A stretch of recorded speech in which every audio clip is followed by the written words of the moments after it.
अहंकार पर अहंकार से विजय नहीं होती, निरहंकारिता से विजय होती। अहम के द्वारा आप अहम को जीतने की चेष्टा करें तो वो तो अहंकार की टकराहट है। तो मानो उस धनुष को भगवान श्री राम ये कह करके मैं तोड़ सकता हूं, है नहीं। जहां अहंकार होता है वहां प्रदर्शन की भावना बहुत होती कि लोग देखें कि मैंने ऐसा किया। तो ऐसी स्थिति में यह जो अहम की प्रदर्शन की वृत्ति है वहां तो है ही नहीं। वहां तो धनुष टूट गया। आगे चल करके परशुराम के संवाद में बार बार यह बात लक्ष्मण जी ने भी कहा कि आपको क्रोध इसलिए आ रहा है कि आप ये मानते हैं कि इन्होंने धनुष तोड़ दिया, और ऐसा कुछ नहीं। आप क्यों नहीं समझते कि श्री राम ने तोड़ा नहीं, सुअत टूट रघुपति ही न दोषु, मुनि विनु काज करिए कतरोसु। श्री राम ने तो केवल सोचा कि बहुत से लोगों ने प्रयत्न किया है, जरा देखें। उन्होंने छू दिया और छू के टूट गया तो अब उनका क्या दोष, वो तोड़ थोड़ी रहे थे। अब आपको जो क्रोध आ रहा है तो बिना कारण आ रहा। और परशुराम जी ये अच्छा तोड़ा नहीं टूट गया, ये साधारण संवाद नहीं है। इस संवाद में ही तो चित्त पर विजय की जो प्रक्रिया है उसका संकेत मिलता है। भगवान श्री राम भी अगर अभिमान लेकर के मैं तोड़, जिससे किसी ने नहीं तोड़ा मैं तोड़ूंगा, मैं और लोग देखें कि मैंने तोड़ा, तो जो अहंकार ग्रस्त राजा हैं उनको विश्वास नहीं होता।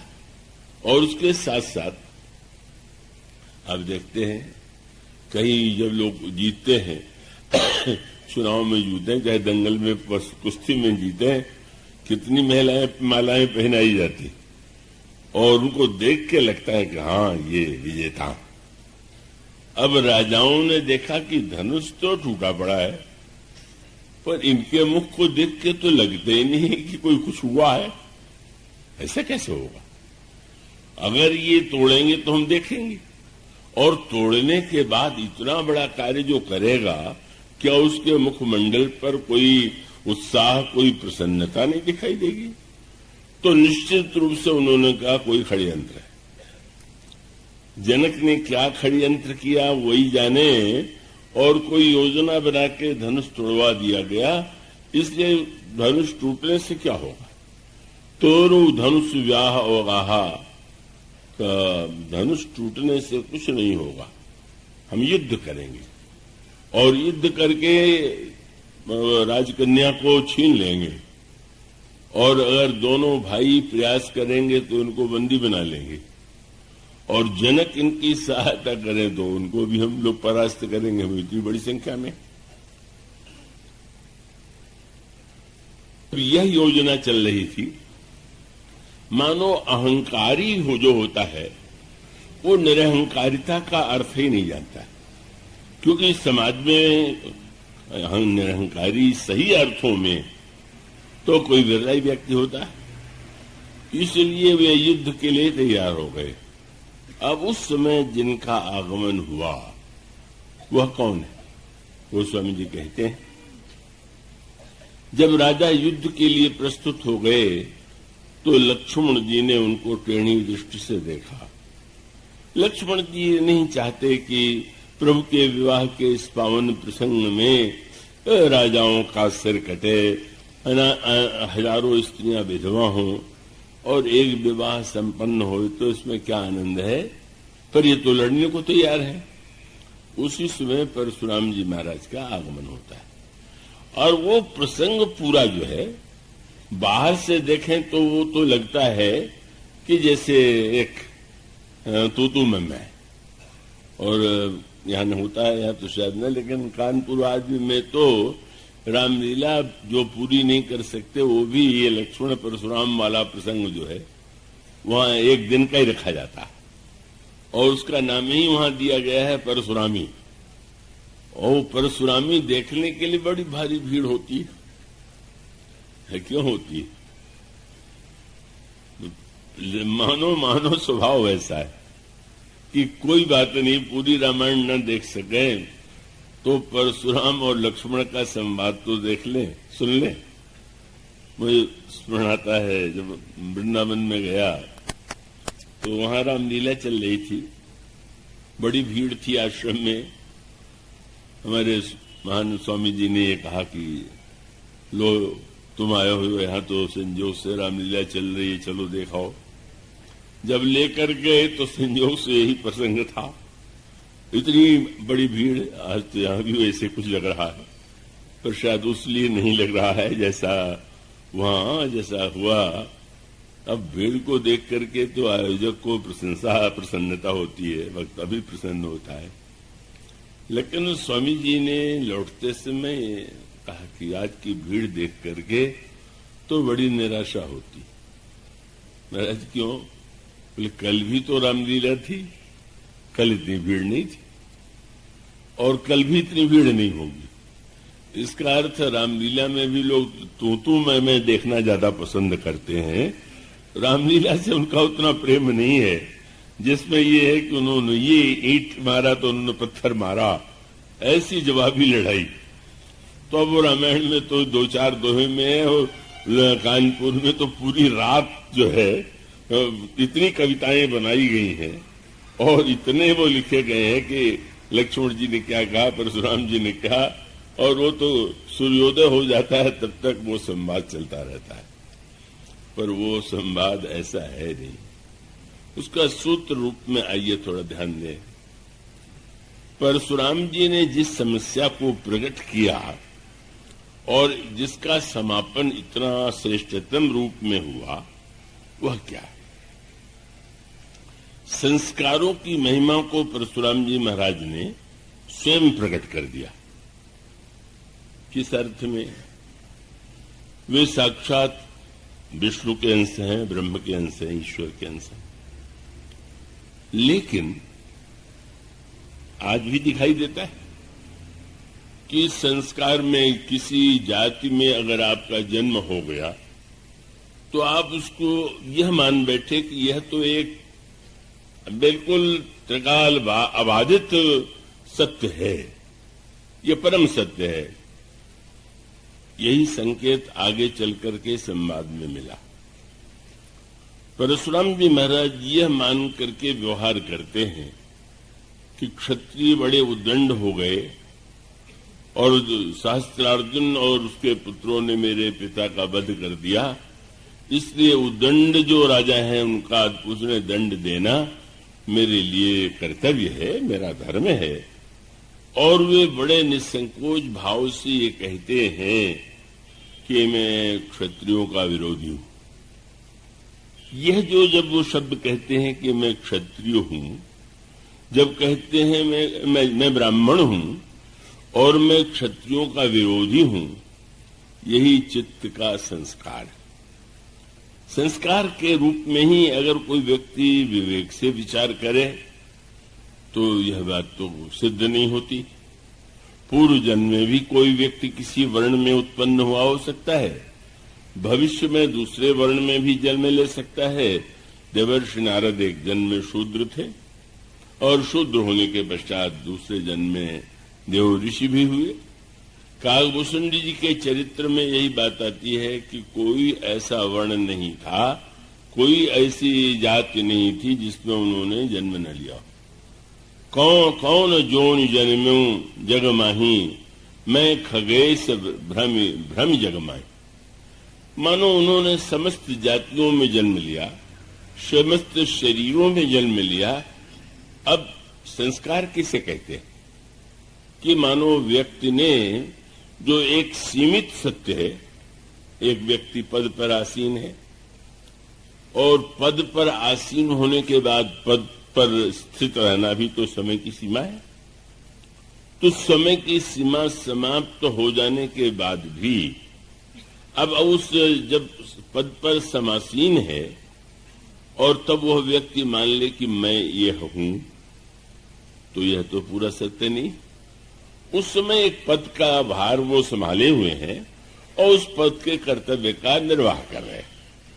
और बाद में अगर यह मान करके, जैसे अभिनेता अगर नाटक में कोई अभिनय करता है तो ना पर्दा गिरने के बाद थोड़ी दुखी हो जाता है कि अरे मैं तो बड़ा सिंहासन पर बैठा हुआ था और अब क्या हो गया और कैसे हो गया। तो इसका अभिप्राय है कि ये जितनी वस्तुएं हैं ये सब की सब उपाधि है।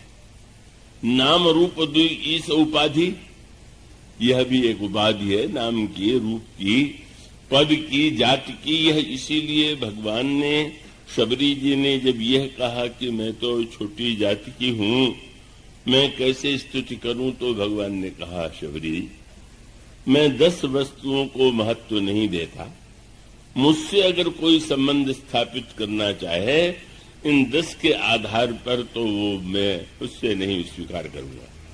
तो जिन वस्तुओं को भगवान ने गिनाया, आपने पढ़ा होगा, उसमें पहले जाति का ही नाम लिया।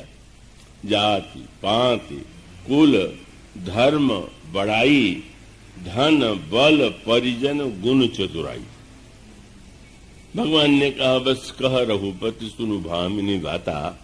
मानो एक भगत करना था, तो उसमें भी जाति का नाम पहले क्यों दिया गया? क्योंकि और अभिमान तो बाद में आते हैं।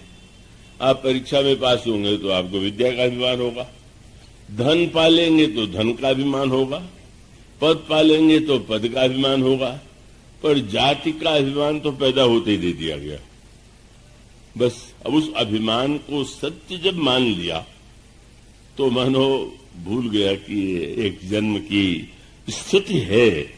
और यही अनुभव भुसुंडी जी ने अंत में, जब वे पक्षी बने और लोमश जी ने कहा तुम चांडाल पक्षी बन जाओ, उसका गंभीर तात्पर्य यह है कि इस व्यवहार के सत्य को, पद के सत्य को, धन के सत्य को, इसको सीमित मान करके जो व्यक्ति स्वीकार करता है वो व्यक्ति दुखी नहीं होता, और जो व्यक्ति उसी को सत्य मान लेता है उस व्यक्ति के द्वारा तो दुखी होना बड़ा स्वाभाविक है।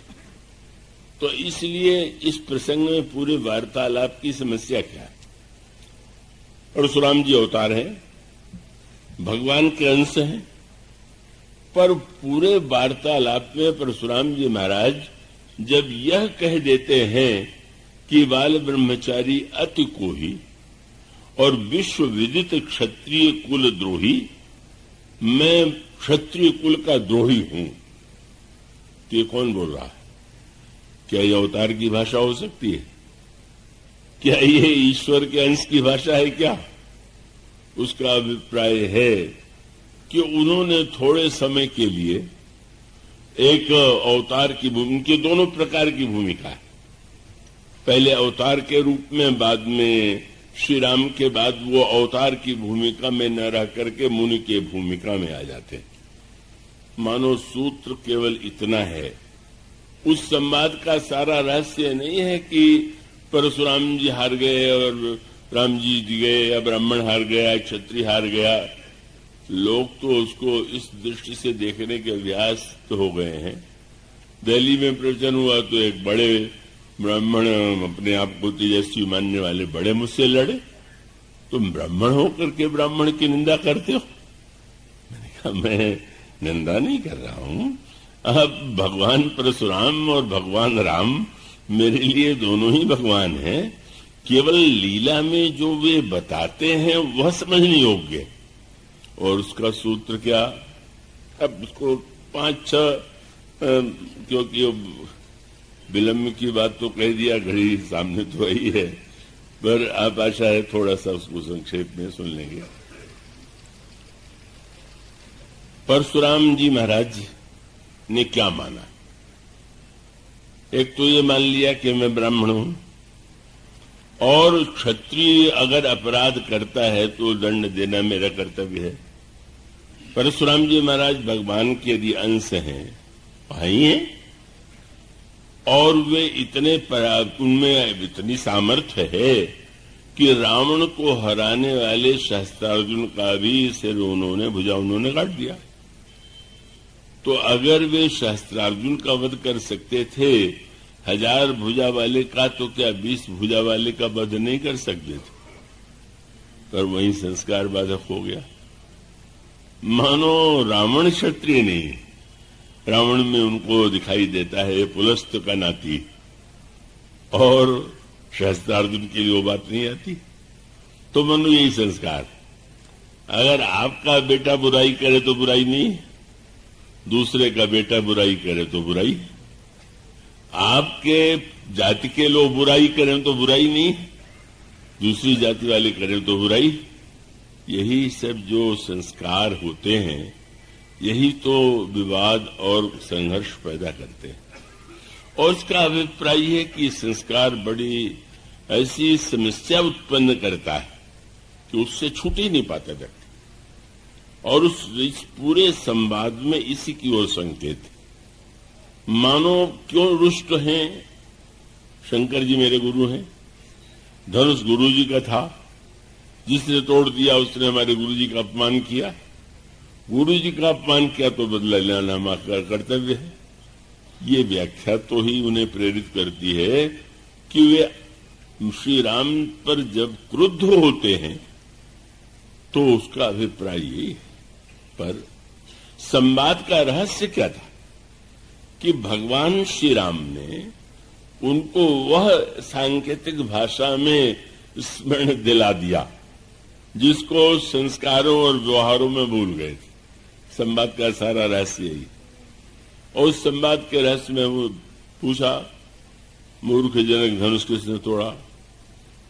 अब जनक जी बोल नहीं रहे, श्री राम सामने खड़े हैं और वो जानते हैं कि महाराज का अस्त्र तो फरसा है, राम तो दोनों है और दोनों जीवन में अस्त्र ग्रहण करते हैं। अगर परशुराम जी के हाथ में फरसा है तो श्री राम के हाथ में धनुष है।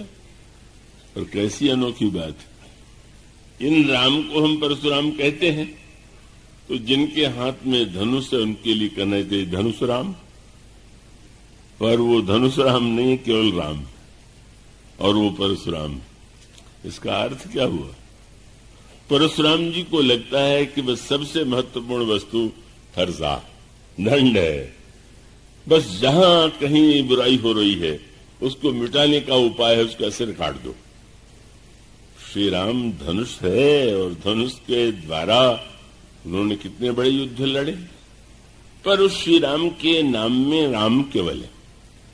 वह राम धनुष राम नहीं है, कोई उपाधि नहीं है। और इसलिए संक्षेप में सूत्र इतना ही है कि जब उन्होंने पूछा कि राजा जनक किसने धनुष तोड़ा, तो भगवान राम ने जिस भाषा में उत्तर दिया वही सत्य था। भगवान राम ने कहा, महाराज परशुराम जी ये तो नहीं समझ रहे हैं कि यही छोटी अवस्था का किशोर धनुष तोड़ने वाला है, क्योंकि उनको कोई उन पर चिन्ह दिखाई नहीं पड़ा। तो उन्होंने कहा, महाराज ये जो धनुष से तोड़ने का यदि आप प्रश्न करते हैं तो नाथ शंभु धनु भंजन हारा, कोई एक दास तोड़ा। सीधे कह सकते थे हाँ मैंने तोड़ा, कह सकते थे मैंने तोड़ा मुझे क्षमा कर दीजिए, या आजकल का जोश होता तो कहते मैंने तोड़ा है जो करना हो कर लीजिए। लेकिन दोनों तो नहीं हुआ। श्री राम ने भी नहीं कहा कि मैंने तोड़ा और ये भी नहीं कहा कि तोड़ लिया, आपको जो करना हो कर लीजिए। भगवान राम कहते हैं बस यही तो सूत्र है। चित्त अहंकार, कितने अहंकार शून्य, मैंने तोड़ा नहीं। धनुष तोड़ने वाला शंकर जी का कोई दास होगा। मानो पहले संस्कार पर प्रहार किया, आपने मान लिया कि शंकर जी का धनुष तोड़ने वाला शंकर जी का शत्रु है। ऐसे कैसे? तोड़ने वाला वो तो भगवान शंकर का कोई दास होगा। और कितना तात्विक संकेत कि आप भगवान शिव को इतना महान मानते हैं तो आपको टूटने के बाद आपने ये कैसे पाल लिया कि शंकर जी का धनुष कोई तोड़ सकता? बस बहुत बड़ा प्रश्न था। अगर शंकर जी ईश्वर हैं तो टूटेगा तो उनकी कृपा से टूटेगा, और तोड़ने वाला उनका कृपा पात्र होगा कि अभिमानी होगा? आपने कैसे मान लिया? मानो आपकी समझ की ये भूल है कि ये कोई चुनौती है। नहीं नहीं, वो तो कुछ नहीं। तोड़ने वाला कोई आपका दास होगा। आपका दास माने शंकर जी की बात तो जाने दीजिए, शंकर जी के शिष्य का, सेवक का भी दास नहीं समझ पाए और बिगड़ खड़े हुए। सेवक की यही परिभाषा है कि वो किसी अपने स्वामी की वस्तु को तोड़ दे। ये तोड़ना शत्रु का कार्य है। सेवक सो जो करे सेवकाई, अरि करनी करी करिए लड़ाई। और याद दिलाया, बोले तुम बड़े कोमल स्वभाव के हो, बड़े विनम्र हो, तुम पर मैं बता देना चाहता हूं। सुनो राम जय शिव धनु तोरा, सहस बाहु संसोर। राम समझ लो, जिसने तोड़ा है उसको मैं सहस्त्र अर्जुन के समान अपना शत्रु मानता हूं। और तब लक्ष्मण जी को लगा कि यह संवाद तो कब तक चलेगा, इसका कोई ठिकाना नहीं। प्रभु जो भाषा बोल रहे हैं ये भाषा वो समझ नहीं रहे। जब दो अलग अलग भाषा भाषी बात कर रहे हों और एक की भाषा दूसरा न समझ पावे तो झगड़ा भी हो सकता है। तो समझ गए कि प्रभु जो कह रहे हैं उसको वो जिस स्थिति में बोल रहे हैं महाराज जिसको समझ नहीं रहे, तो इनकी भाषा में मैं इन्हें समझा दूं तो शायद अधिक ठीक होगा, जल्दी समस्या का समाधान हो जाएगा। इसलिए भगवान राम से संवाद चलते हुए लक्ष्मण जी बोल पड़े। वैसे बड़े अनुशासित, जब भगवान राम उनमें संवाद हो रहा है तो उनको बीच में बोलने की क्या आवश्यकता है, पर उनको लगा कि नहीं गड़बड़ हो रहा। इसलिए इसको तोड़ने के उन्होंने सिद्धांततः संस्कार के जो दोष हैं और जिसके कारण इन्हें क्रोध आ रहा है, इतना बुरा मान रहे हैं, उसका उत्तर दे दिया। उन्होंने जो उत्तर दिया कितना सुंदर है। उन्होंने कहा महाराज क्या पहली बार धनुष टूटा है? लड़कपन में धनुष के तोड़ने में खेलते थे हम लोग, धनुषियां टूटती रहती थी, पर आप तो कभी नहीं आए। अगर टूटने का दुख होता तो आप उसी समय जब अयोध्या में टूटता था जाते, लेकिन आप उन धनुषियों के लिए नहीं आए और आज क्यों आ गए? उत्तर दे दिया, कोई कारण नहीं महाराज, दुख का कारण धनुष टूटना नहीं, और यही जीवन का सत्य है। संस्कार से हम मानते हैं, तो सत्य क्या है? उन्होंने कहा महाराज सत्य यह है कि दुख जो है धनुष में नहीं है, दुख ममता में है। और उस उत्तर यही था, यही धनु पर ममता के हेतु आपको दुख ममता दे रही है। उसका अभिप्राय क्या? देखिए विचित्र, जिनका धनुष है उनको तो दुख नहीं है, जाके जरा गुरुजी से मिलकर पूछ लेते आपको कैसा लगा। और जिनको उन्होंने दिया वो तो परम प्रसन्न है। इसीलिए लक्ष्मण जी ने बहुत एक खुली भाषा में कहा कि महाराज शंकर जी का धनुष था, जनक जी ने उसे उन्होंने दिया, जनक जी ने तोड़वा दिया। अब आपको इतना क्रोध आ रहा है तो मैं जानना चाहता हूं कि रावरी पिनाक में शरीकता कहां रही? कोई साझा था आपका क्या धनुष में?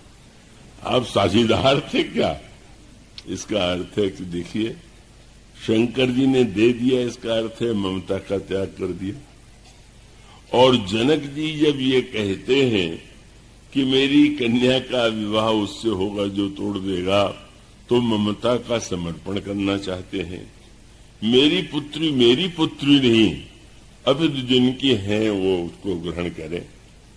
कितनी विलक्षण सी बात है कि वे ममता का त्याग करके सुखी हैं और उसी घटना से आप दुखी। यही जीवन का सत्य है। आपका कोई ममता जुड़ी हुई हो, उसकी कोई हानि हो जाए तो आप बड़े दुखी हो जाते हैं, और ममता न हो अगर वो हानि हो जाए तो प्रसन्न हो जाते हैं। बड़ा अच्छा हुआ, होनी चाहिए था उसके साथ। और दूसरे की बात जाने दीजिए, अब एक व्यक्ति ने मकान खरीदा, खरीद लेने के पश्चात संयोग ऐसा कि 2-4 दिन बाद आग लग गई। अब उसको जल जाने पर दुख हुआ, ये तो मुंह से बोला, पर मन में नहीं, मन बड़ा प्रसन्न हो रहा है कि अच्छा हुआ बेच दिया, नहीं तो वो मेरा जब मकान जल जाता। माने मेरा था तो दुख है और मेरा है तो दुख नहीं। संकेत देता महाराज सारा दुख ममता के कारण है। यही चित्त पर विजय पाने का उपाय। आपकी ममता कितनी बदलती रहती है। जिसको आज आप अपना मानते हैं कल उसे पराया मान लेते हैं और उस अपनेपन को परम सत्य मानते हैं। इसलिए लेकिन परशुराम जी महाराज अब भी संस्कार की भाषा बोल रहे हैं। अच्छा, धनु ही सम त्रिपुरारी धनु, तू लड़कपन में खेलने की धनु ही को शंकर के धनुष के समान बता रहा है। लक्ष्मण जी ने उत्तर दिया और तात्विक उत्तर था। महाराज धनु ही और धनु में अंतर है क्या? क्या तेरे समझ में बात नहीं आती? शंकर का धनुष और बच्चों की खेलने की धनु ही पढ़ते हैं आप। लक्ष्मण जी ने क्या उत्तर दिया? लखन कहा हंसी, हंसने लगे और हंसते हुए कहा, लखन कहा हंसी हमरे जाना, सुनो देव सब धनुष समाना। ये कोई सेखी नहीं थी, ये सत्य था।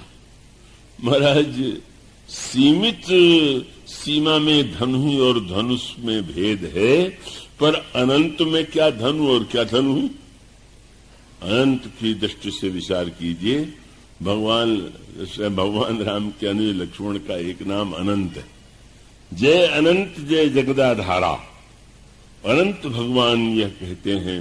महाराज आपको धनु और धनु में भेद लगता होगा, लेकिन मुझे तो लगता है कि सब धनुष एक ही जैसे।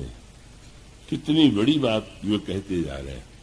मानो उसका संकेत इतना ही है कि आप अपनी मान्यता के कारण दुखी हो रहे हैं। जब अनंत ब्रह्मांड पर आप दृष्टि डालेंगे तो आपको ये लगेगा ही नहीं कि कोई ये बहुत विचित्र घटना हो गई, अद्भुत हो गई। और फिर ये भी कह दिया कि आप ये भी तो सोचिए कि उन्होंने तोड़ा तो मानो अंतर बता दिया। आपने मान लिया कि इन्होंने तोड़ा, आपने मान लिया कि इन्होंने बुरे भाव से तोड़ा, आपने मान लिया इन्होंने मेरे गुरुजी का अपमान कर दिया।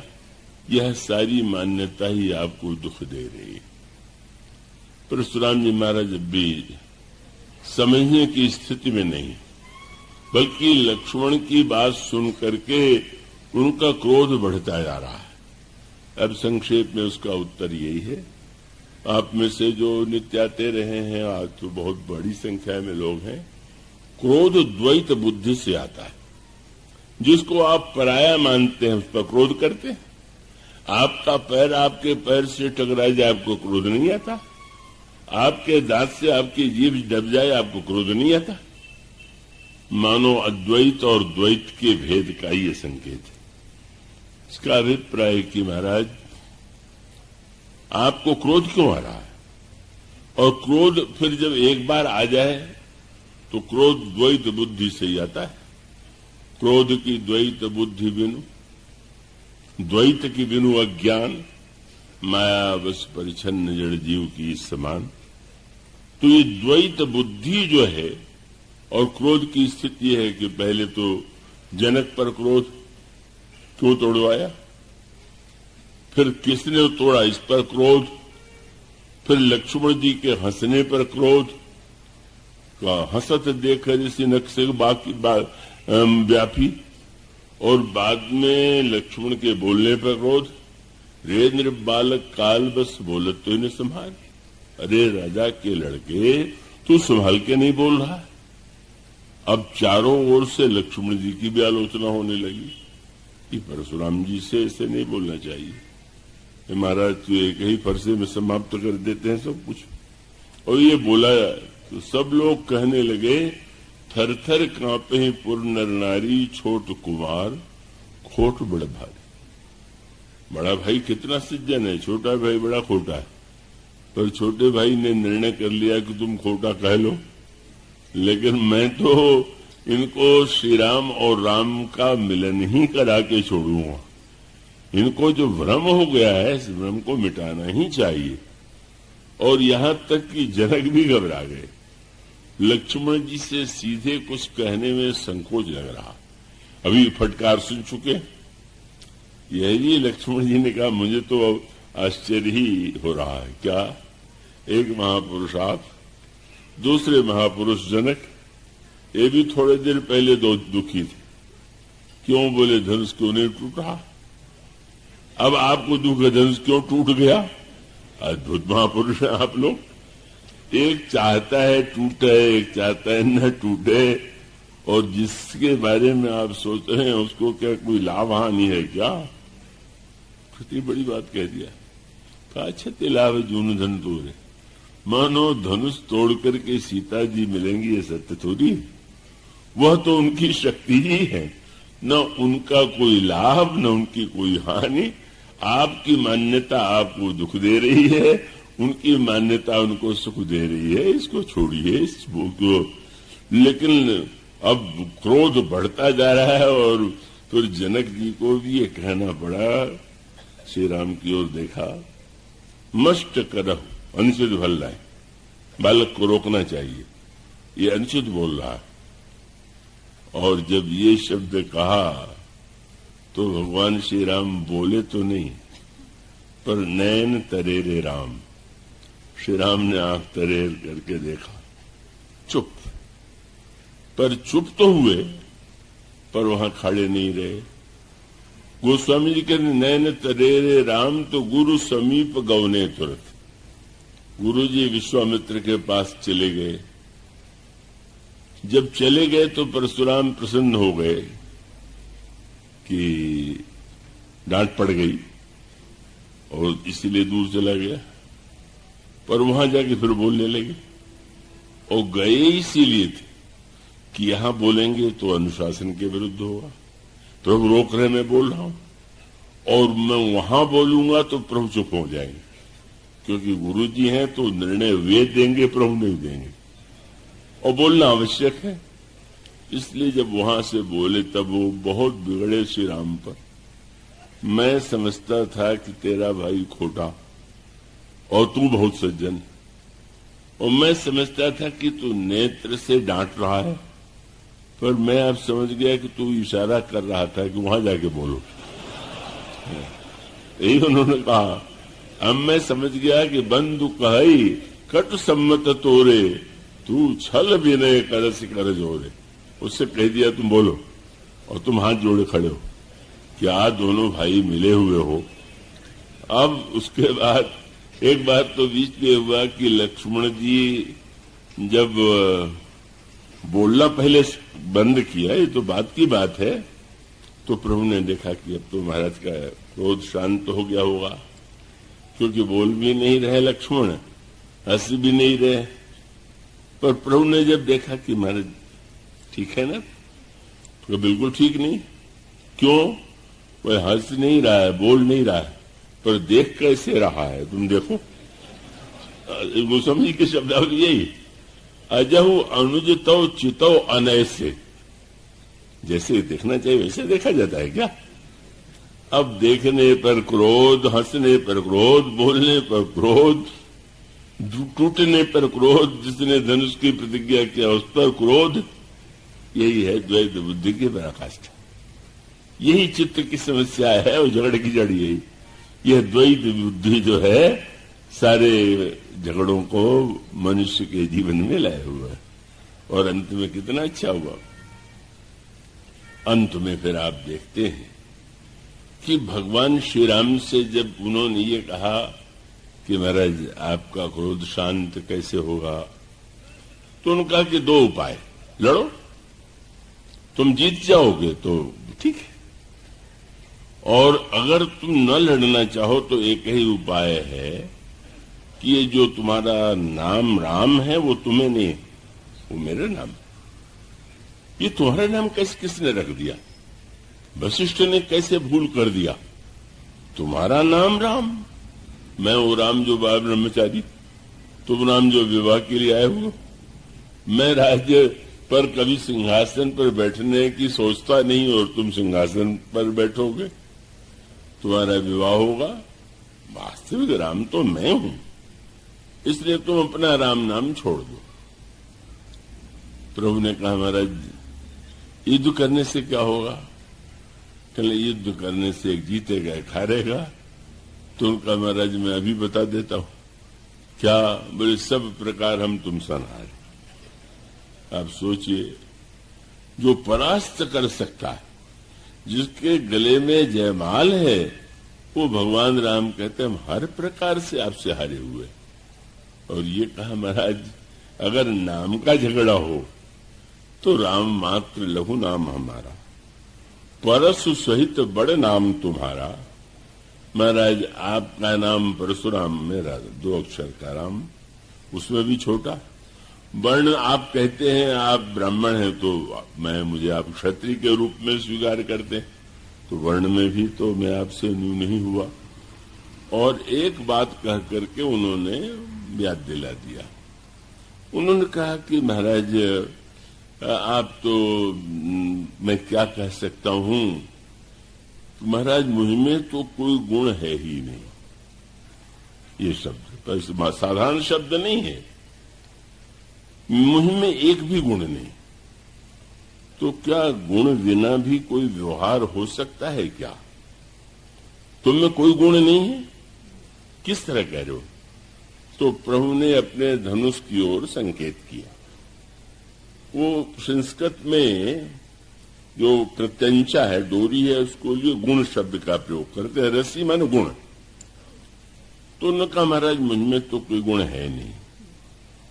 अगर गुण के बिना व्यवहार नहीं चलता है तो नाथ एक गुण धनुष हमारे, मुझमें नहीं है। अगर देखना ही है तो ये धनुष में गुण अवश्य।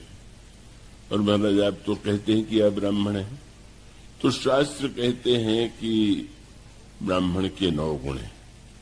तो 9 गुण परम पुनीत तुम्हारे, मुझमें गुण है नहीं और आप में 9 गुण है। मेरा नाम राम, आपका नाम परशुराम। आप कहते हैं ब्राह्मण है, मैं क्षत्रिय हूं, तो मैं तो आपसे हर तरह से छूटा हूं।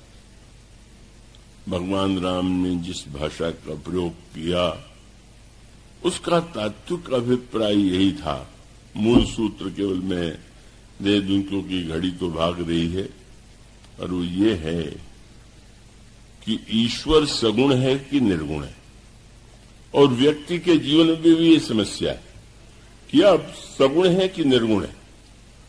सगुण का अर्थ है आप में गुण होगा, आप में विशेषता है, आप में ये, मुझ में ये गुण है, मुझ में ये गुण है।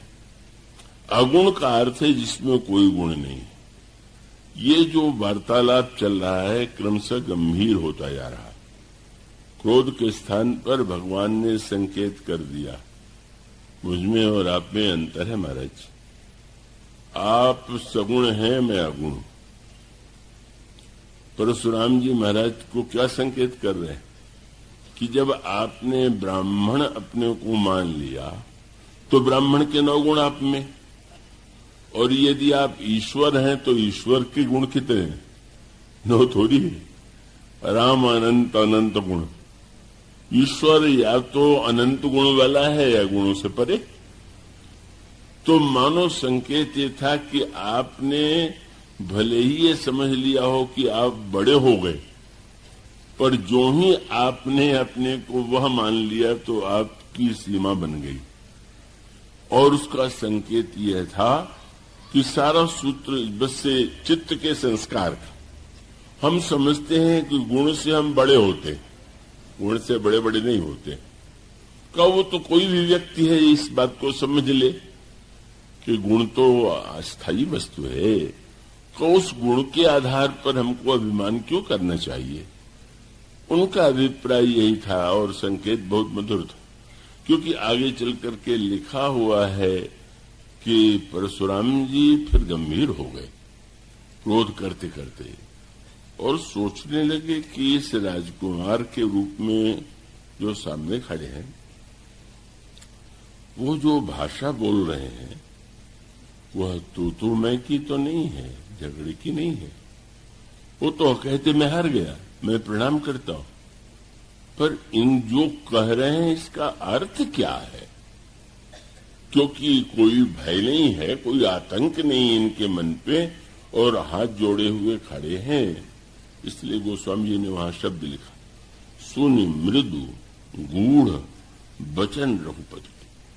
श्री राम की वाणी अत्यंत मधुर होते हुए भी रहस्यमयी, मानो एक अवतार का दूसरे अवतार में स्थानांतरण क्या है कि उन्होंने जो बहिरंग व्यवहार का सत्य था उसी को व्यवहार में मान लिया और बार बार कहने लगे। उसमें भी संतोष नहीं कि भगवान राम ने कहा ब्राह्मण तो मेरे लिए पूज्य है, तो भी बेवर खड़े हुए। मैं पूरा ब्राह्मण हूं क्या? मैं दान मान लेने वाला ब्राह्मण नहीं हूं। मैंने कितने राजाओं का सिर काट करके अग्नि में भेंट कर दिया और दान दे दिया ब्राह्मणों को। मैं जैसे विप्र, मैं और ममता, यही व्यक्ति के जीवन की सबसे कठिन स्थिति।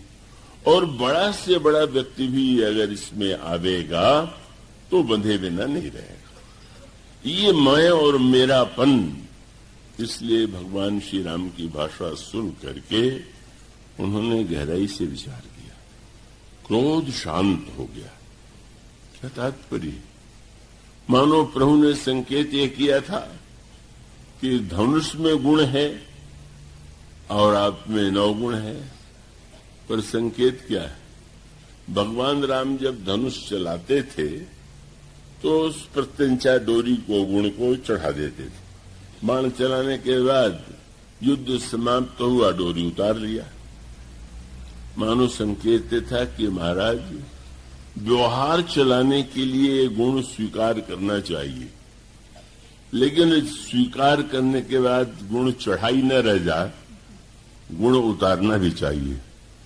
आपकी समस्या यह है कि फरसा चढ़ना जानता है, उतरना तो जानता नहीं। गुण को आपने सत्य मान लिया, गूढ़ रहस्य ही था। आप कौन हैं? आप क्या कह रहे हैं? आप विचार करके देखिए, आप तो वंदनीय हैं, पूज्य हैं। गुण शब्द के द्वारा भगवान ने बहुत बड़ा संकेत किया, महाराज मुझमें गुण नहीं है, आप में गुण है। जहां गुण है वहां गुणाभिमान है, जहां गुणाभिमान है वहां पर बंधन है। और तब शांत हो गए। अब परशुराम जी को लगा कि जैसे बुद्धि पर कोई पर्दा पड़ गया था और वो सबके सब कारण में इतना क्रोध कर रहा था। इसलिए गोस्वामी ने कितना सुंदर शब्द लिखा, ये हार जीत का प्रसंग नहीं है कि परशुराम जी हार गए, श्री राम जीत गए, या श्री राम हार गए, परशुराम जी जीत गए। भगवान राम तो कह ही रहे हैं कि मैं हार गया। ये प्रसंग है जिसके लिए कि उन्होंने कहा कि जैसे कोई वस्तु हो, अभी मुझसे पर्दा हटवाया गया, पर्दा हटाने के बाद आपने पढ़ लिया कि कल्याण मंडपम का निर्माण हुआ। पहले भी लिखा हुआ था, पर पर्दा था तो नहीं पढ़ पा रहे थे, पर्दा हट गया। परशुराम जी को क्या लगा? सुनि मृदु गूढ़ वचन रघुपति के, उघरे पटल परशुधर मति के। बुद्धि पर जो एक आवरण आ गया था, द्वैत आ गया था। पर्दा है, 2 पर्दे 2 भाग में बटा हुआ, दोनों को मिला दिया, भीतर क्या है नहीं दिखाई दे रहा है। ओहो, अब थोड़ा गंभीर होकर के उन्होंने जो परीक्षा लिया वही चित्त के समर्पण की प्रक्रिया, चित्त के निरोध की प्रक्रिया है। उन्होंने ये कहा कि राम, अब मैं तुम्हारी परीक्षा लेना चाहता हूं। अब 2 महापुरुषों के द्वारा परीक्षा हो चुकी, विश्वामित्र जी के द्वारा, महाराज जनक के द्वारा। यह तीसरी परीक्षा सबसे अधिक कठिन। धनुष तोड़ना भी कठिन, लेकिन तब भी संभव। धनुष चलाना भी कठिन, पर चलाया जा सकता है। पर यह जो धनुष है, इसको खींचना है।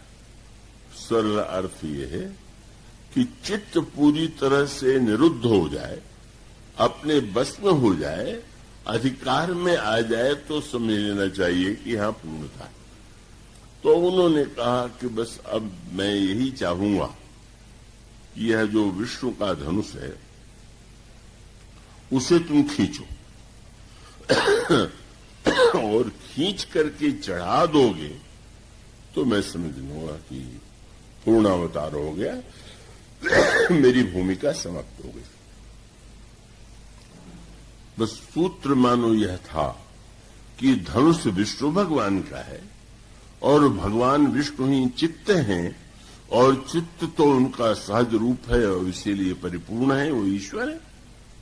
अगर आप उस धनुष को खींच करके चढ़ा देंगे तो मैं मान लूंगा कि अब नया अवतार हो गया और मुझे जो भूमिका अब तक दी गई थी अब पूरी हो गई। और तब एक नया दृश्य था, यही है पराकाष्ठा। योगी जो है चित्त को निरुद्ध करने की चेष्टा करता है, उसकी प्रक्रिया है। ध्यान करो, माने मन को जहां जा रहा है उससे खींचो, बुद्धि लगाओ, धीरे धीरे धीरे धीरे चित्त को बस में कर लो। तो परशुराम जी कहते हैं कि विष्णु अगर तुम हो तो धनुष को खींच लो, चढ़ा दो। पर आश्चर्य से परशुराम जी ने देखा श्री राम ने हाथ नहीं बढ़ाया। अरे, लेकिन अगले क्षण परशुराम जी महाराज ने देखा देत चाप आप ही चल गए। धनुष स्वयं परशुराम जी के हाथ से निकल करके चढ़ करके श्री राम के पास चला गया। बहुत बड़ा सूत्र था। बोले जो चित्त को खींच के बस करे में करे वह महान योगी, और जहां बिना प्रयत्न के चित्त चला जाए खींचा हुआ वह ईश्वर है। वो प्रयत्न थोड़ी करता है। उसका अभिप्राय परशुराम जी कहते चित्त को खींच के दिखाओ। भगवान श्री राम ने उत्तर दे दिया, खींचने का प्रयत्न तो कर्तृत्व है। आप किसी वस्तु को खींचे तो मुट्ठी बांधे, हाथ से खींचे और मुट्ठी ढीली हो तो जो खींचा है वो आपसे छूट जाए। नहीं नहीं, श्री राम ने उत्तर भी दे दिया। परशुराम जी का तात्पर्य था कि बिना क्या तोड़े धनुष टूट सकता है। तुम दोनों भाई कहते हो नहीं तोड़ा। पुलक प्रफुल्लित गात जोरी पानी बोले बचन, मैं का कितना अभाव हो गया। इस भरी सभा में जहां अभी पहले श्री राम और लक्ष्मण ने दंडवत किया, सारे राजाओं ने प्रणाम किया, हाथ जोड़ करके खड़े हो जाते हैं और बिल्कुल पुलकित और प्रसन्न भाव से श्री राम की स्तुति करते हैं। जय रघुवंश बनज बन बानु, गहन दनुज कुल गहन किसानु। और उन्होंने कहा कि राम, मैं बार बार सोचता था तुम कैसे क्षत्रिय हो कि ललकारने पर नहीं लड़ रहे हो, पर तुम वो क्षत्रिय तो हो नहीं जो लड़ना जरूरी समझते हैं। जाए जब बुद्धि की जड़ता दूर हो जाए, अहंकार का धनुष खंडित हो जाए और चित्त जो है वो भगवान के पास खींचा चला जाए और उनके ही वशीभूत हो जाए, तभी यह मंडप सार्थक होता है।